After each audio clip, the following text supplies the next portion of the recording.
You cannot grow without your suppliers, right? I mean, you know this. So there's a few messages that I want to take home. How should you manage your suppliers when you grow? And not even only how should you manage your suppliers, but actually how should you manage your suppliers when you grow faster than your suppliers? And at the same time, you feel some anxiety from the suppliers. You know, they go like, oh, where's this going to end? These guys are getting more and more powerful, right? So I want to drive home a few points. With you guys, because you're a distributor, purchasing and key account management are very closely aligned. So it's probably even more important, and probably all the decisions that you make on sales have a direct impact on your supplier management, and vice versa. All the decisions you make on supplier management have a direct impact on sales and key account management. So in principle, what you know from the textbook, supplier management is about 3 things. Managing your supplier base, which means selecting suppliers. Second thing is once you decided on the suppliers, and actually having a new supplier should be almost like a party. You should not have many suppliers going in and out, because it shouldn't happen very often. It should be a real strategic decision. And then you should develop them, help them, and then you should integrate them. So all of these things should be important, and the survey that we did a couple of years ago showed that indeed, you know, the 250 or so companies that we surveyed, they all said, yes, all of these things, 3 things will be important in the future, right? Should you treat all your suppliers the same? Well, not really, right?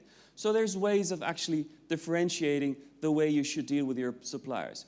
You know, traditionally, you know, you all know the 80-20 rules. There's A goods and there's C goods, and this actually applies for everybody. But if you just look at your suppliers and who are the most important ones and who are the less important ones, it's not really that helpful. You should have a more nuanced way of doing this. And the classic way of actually understanding how this actually unfolds about is actually by looking into what is my or our supply risk?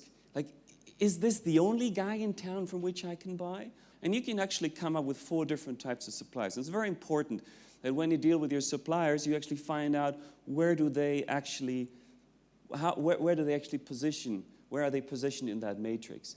So the uncritical one is the ones where, there's an abundance of suppliers, it's a standard commodity, and you actually don't have much business with these people. But actually the real interesting ones are the ones where you actually have a bottleneck situation, where there actually is somebody who has a very good brand and you need it. It's a bottleneck. There's a risk, but on the other side, for your business, it's not that critical. And on the other side, you can have a situation of a leverage where there's an abundance of suppliers and your supply risk is actually, not that high. But actually, what most companies wish they were in would be the situation where you actually have a strategic cooperation. That is, you have a very important product, but given the fact that it's a bit scarce, you have to really manage the situation very well. Now, this is what usually, when you go to school and you listen to supplier management, that's usually what people come up with. It's probably the most cited 2x2 matrix in supplier management. But what I think is probably more important for you guys is actually how do you actually align this with your key account strategy? Because again, you're back-to-back. Your growth depends on your suppliers. The question is, what these people want, is this a really important customer that all the decisions that are made with this key account manager immediately go into understanding how this means in your relationships with your suppliers. So if a Procter & Gamble, if this guy is now an important customer for you, immediately the sales teams should align their strategy that they develop with Procter & Gamble, with the purchasing team, so that you make sure that these people get the immediate attention that they actually need. And this requires a bit of a cross-functional thing. If you take the top key account, your top key accounts and the key products that you have,